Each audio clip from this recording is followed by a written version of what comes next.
Welcome back to Venkat 95 views. நம்ம இன்றைக்கி என்ன பார்க்க போகிறோம்னா, பிக் பாஸ் கொண்டாட்டம், அர்ச்சனா ஃபேன் மீட், அடுத்தது பார்த்திங்கன்னா இந்த நிக்சன் வந்து ரிவ்யூவர்ஸ் எல்லாம் வந்து வேறு மாதிரி பேசியிருக்கிறான். இந்த 3 டாப்பிக்கை பற்றி தான் இப்போ பார்க்க போகிறோம். அந்த டாபிக் உள்ளே போகிறதுக்கு முன்னாடி மக்களே நீங்கள் லைக் பண்ணுங்கள், ஷேர் பண்ணுங்கள், சப்ஸ்கிரைப் பண்ணுங்கள், கமெண்ட் பண்ணுங்கள். இப்போ நம்ம வீடியோக்குள்ளே போயிடலாம். இப்போ நம்ம பார்க்க போகிறது என்னென்னா, பிக் பாஸ் சீசன் 7ஓட கொண்டாட்டம் வந்து நெக்ஸ்ட் வீக் நடக்கிறதா பிளான் பண்ணியிருக்காங்க. ஸோ அஃபிஷியலாக இன்னும் கன்ஃபர்மேஷன் தகவல் நம்மளுக்கு கிடைக்கல. பட் வந்து இதுதான் அப்படின்ற மாதிரி உண்மையான நிலவரங்கள் இருக்குது.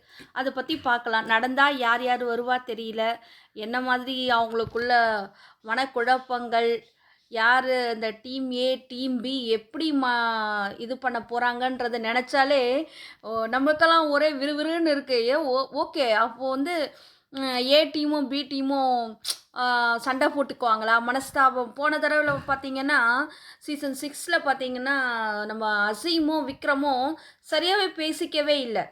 ஸோ அது மாதிரிலாம் இதில் இருக்குமா, இல்லை அந்த மனக்குறையெல்லாம் தீர்த்து எல்லாரும் ஒன்றா உட்காந்துட்டு பிக் பாஸில் எப்படி ஃபஸ்ட்டில் எல்லாரும் எப்படி பேசுனாங்களோ அதே மாதிரி இருப்பாங்களா, இல்லை எப்படின்னே தெரியல. விசித்ரா எப்படி இருக்க போகிறாங்கன்னு தெரியல. இதில் பிரதீப்பை கூப்பிட மாட்டாங்க, பிரதீப் வர முடியாதுன்னு தான், ஏன்னா ரெட் கார்டு கொடுத்து துரத்திட்டாங்க இல்லையா அதனால் அவரை கூப்பிட்ருக்க மாட்டாங்க. ப்ளஸ் வந்து அர்ச்சனா வருவாங்க. அர்ச்சனா கிட்டே இவங்களோட பிஹேவ்லாம் எப்படி இருக்கும், இவங்க எப்படி பிஹேவ் பண்ணுவாங்கன்றதை நம்ம பார்க்கலாம் பொறுத்து. இதில் என்ன ஒரு விஷயம் பார்த்தீங்கன்னா, பிக் பாஸ் சீசன் அது 1லேருந்து 6 வரையும் நடந்தது. அப்போலாம் எப்படின்னா, ஒரு பிக் பாஸுக்கு முடிஞ்ச உடனே பிக் பாஸ் கொண்டாட்டம்னு உடனே ஸ்டார்ட் பண்ணுறாங்க. ஆல்மோஸ்ட் ஒரு 10 to 15 டேஸில் ஸ்டார்ட் பண்ணி கோலாகலமாக இருந்து அதை முடிச்சிருவாங்க. அதுக்கு அடுத்த வந்து பிக் பாஸ் அல்டிமேட் அப்படி அட்வான்ஸாக போயிட்டு இருப்பாங்க. ஆனால் இந்த பிக் பாஸ் தான் வந்து இன்னும் பேசிகிட்டே இருக்கிறோம், இன்னும் பேசுவோம் போல இருக்குது. ஏன்னா ஒவ்வொன்றும், அதாவது தான் பிடிச்ச மொழிக்கு 3 காலம் அதாவது அங்கங்கே ஆட்டம் போட்டுட்டு தெரிஞ்சிட்டு இருக்கு. தலைமை சரியில்லை, அதுதான் அங்கே மெயின். ஒன்று விஜய் டிவி சரியாக இருந்திருக்கணும், அப்படி இல்லைன்னா கமல்ஹாசன் சார் எல்லாரையும் வெளியில் அனுப்பும் போது போன 6 சீசன் வரைக்குமே எல்லாருக்குமே மக்களோட ஆதரவை எப்படியாவது வாங்கி கொடுத்து அவங்க செய்த தவறுகளை அங்கேயே சுட்டி காட்டி அவங்க அதை ஒத்துக்க வச்சு அவங்கள வந்து வெளியில் அனுப்பிடுவார். அப்போ வந்து அங்கேயே பிரச்சனை வந்து முடிஞ்சிடும். இப்போ இந்த தடவை வந்து கமல் சார் அதை தவறிட்டதுனால வெளியில் வந்து திரும்பவும் வந்து இந்த சண்டை வந்து இன்னும் நீடிச்சுட்டே இருக்குது. ஒரு காம்ப்ரமைசிங்கான இவரும் ஒரு காரணம். இவரு தான் முதல் காரணம், மூத்த காரணமும் இவரு தான். அதுக்கு அடுத்தது பார்த்தீங்கன்னா மாயா, பூர்ணிமா, ஐயோ அப்பா, இந்த கேங், இந்த புள்ளி கேங் இருக்குது பாருங்கள், இன்னும் அப்படி தான் திரிஞ்சிட்டு இருக்குங்க. எதுக்காக நம்ம இதை சொல்கிற வரோம்னா, கண்டிப்பாக வந்து இந்த வாரத்தில் நடக்கும் அப்படின்றது ஒரு கன்ஃபர்மேஷன் ஆயிருக்கு. கண்டிப்பாக அது நடந்தே தீரும். ஏன்னா இது ஒரு முடிவு கொண்டு வராமல் அடுத்ததுக்கு பண்ண முடியல, போக முடியல அவங்களால.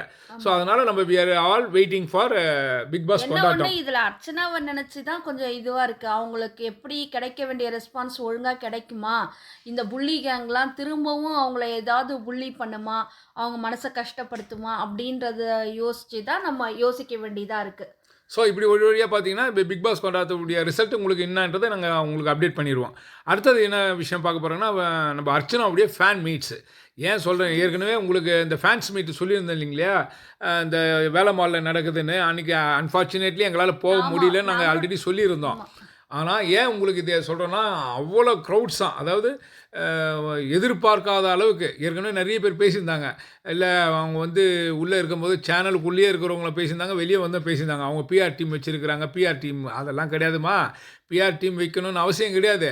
நீங்கள் போய் அவங்க நடக்கிற அந்த அவங்க போகிற ஃபங்க்ஷன்லாம் போய் பாருங்கள், எவ்வளோ மக்கள் வந்து எவ்வளோ சப்போர்ட் பண்ணுறாங்க. ஏன்னா அது உண்மையாக ஜெயிச்சிருக்கிறாங்க, உண்மையாக நடந்துருக்கிறாங்க. ஸோ அதுக்கு வந்து மக்கள் அவ்வளோ சப்போர்ட்டு. இது இல்லாமல் அன்றைக்கி நடந்து அந்த ஃபங்க்ஷன் நடந்தது பார்த்தீங்களா, அவங்க வந்து என்னன்னா அவங்ககிட்ட அந்த மாதிரி ஒரு பந்தா இல்லை. ஒரு பக்கத்து வீட்டு பெண்ணாக இருந்து ஒரு செலிப்ரிட்டி எப்படி இருப்பாங்களோ அது மாதிரி தான். திரும்பவும் சொல்ல போனால் அவங்க ரொம்ப சிம்பிள், அதுதான் உண்மை. எல்லார்கிட்டையுமே சகஜமாக பேசியிருக்கிறாங்க. எல்லாருமே அவங்கள பற்றி சொன்ன விதங்களும் அப்படி தான். போயிட்டு வந்தவங்களும் நிறைய பேர் சொன்னாங்க, ரொம்ப ஈஸியாக பழகுறாங்க, ரொம்ப எளிமையாக இருக்கிறாங்க. ஸோ அப்போது நிறைகுடம் தழும்பாதுன்றதுக்கு காரணமே இவங்க பிரதீப் மாதிரி ஆட்கள் தான். அதில் எந்த மாற்றமும் கிடையாது, எந்த இதுவுமே இல்லை. பாருங்க எல்லார்கிட்டயுமே நின்னு அவங்க ஃபோட்டோ எடுக்கிற வரைக்கும் ரொம்ப பொறுமையா இருந்திருக்காங்க. வர்றதுக்கு கொஞ்சம் லேட் ஆயிடுச்சு. ஏற்கனவே நாங்க சொல்லியிருந்தது தான். ஏன்னா 4 மணிக்குன்னு சொல்லியிருக்காங்க. அப்புறம் 6 மணிக்கு தான் வந்திருக்காங்க போல இருக்கு. ஏன்னா டிராஃபிக் சென்னையோட டிராஃபிக்கே அப்படித்தாங்க. அதுவும் வந்து முகப்பேர் வெஸ்ட் ரொம்ப உள்ள. அது ரொம்ப தூரம். அந்த உள்ள போறதே ரொம்ப சிரமமா இருக்கும்னு வச்சுக்கங்களேன். அந்த இடத்துல வரணும்னா கட்டாயம் வந்து லேட் ஆயிட்டு இருக்கும். எப்படி இல்ல இருந்தாலுமே. எப்போ முடிஞ்சதுன்னா 12:30 மணிக்கு மேல தான் முடியுதாம். ஆமா. அதுவும் வந்து லைட்லாம் ஆஃப் பண்ணிட்டு வெளிய அனுப்புறாங்க.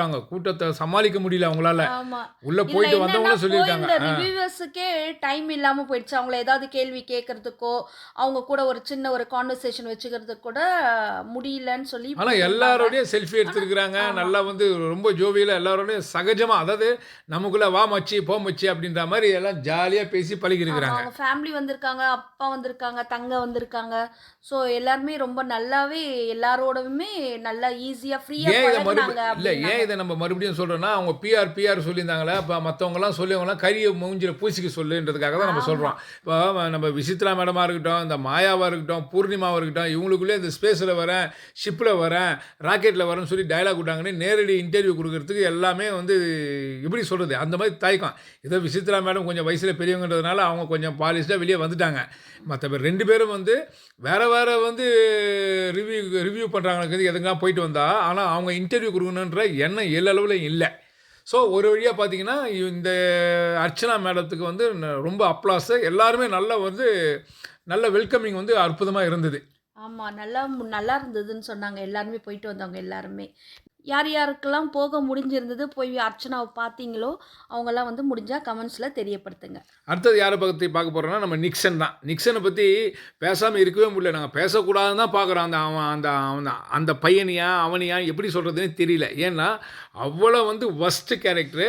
இதில வேற ஒரு இன்டர்வியூ குடுக்குறான். அவன் என்ன சொல்லியிருக்கிறான்னா, ரிவ்யூவர்ஸ்லாம் வந்து இதுவே இல்லையாம். வேலை இல்ல. சரியில்லையாம். வேலை இல்லையாம்.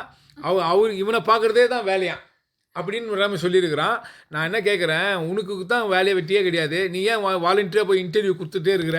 ஒரே ஒரு பாட்டு கிட்டத்தட்ட கெஞ்சுற மக்களாண்ட, பப்ளிக்காண்ட கெஞ்சுற. ஆனா பப்ளிக்கையும் திட்டுற. எனக்கு நீங்க அட்வைஸ் பண்ணக்கூடாதுன்னு சொல்ற நிக்சனு.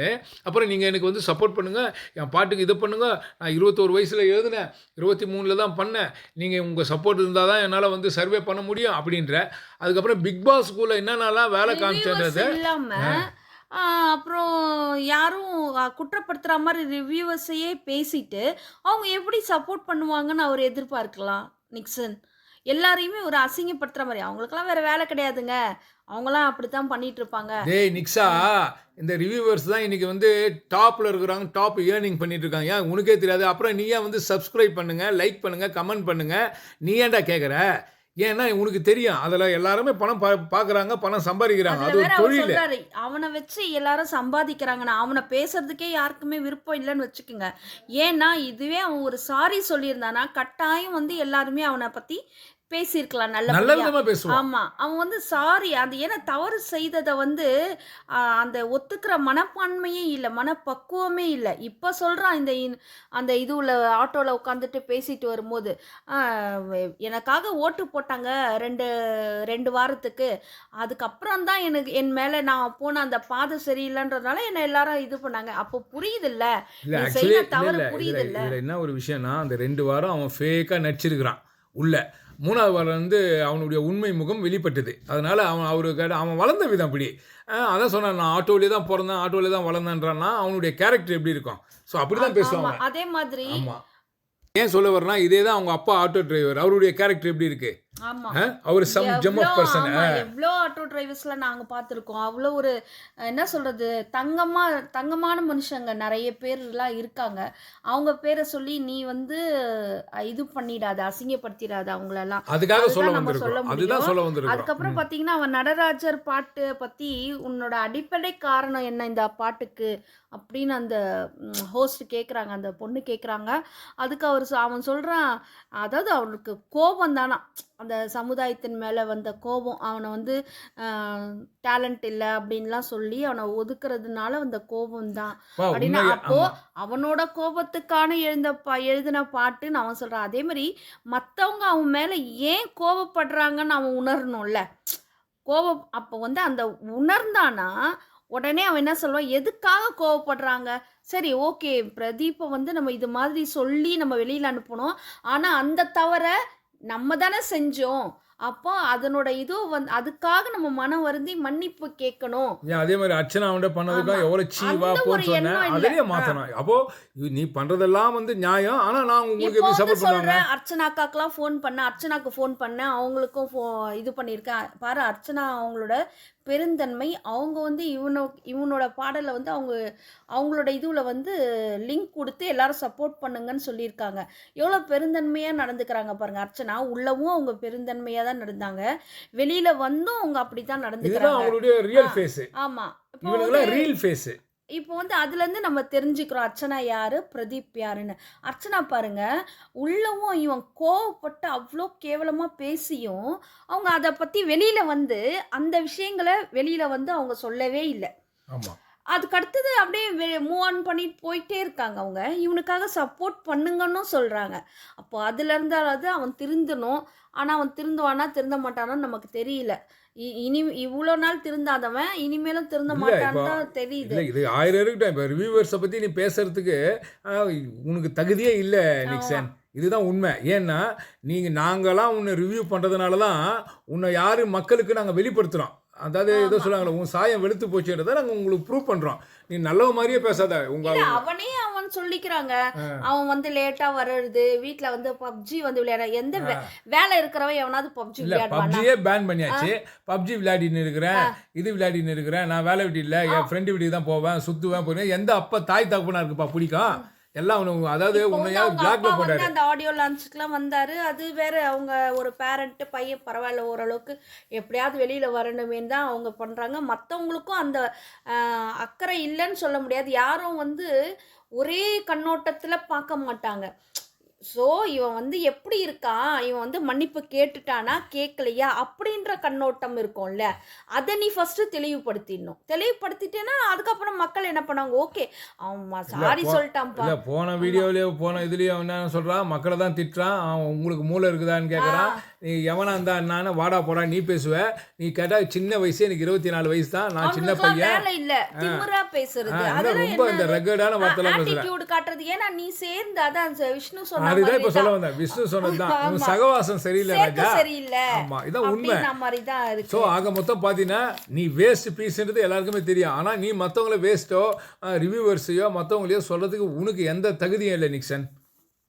ஸோ மக்களே வேறு ஒன்றும் இல்லை. அடுத்தது என்னென்னா இந்த மலையாளியம் பிக் பாஸ் இல்லையா, மலையாளம் பிக் பாஸ் ஆமா.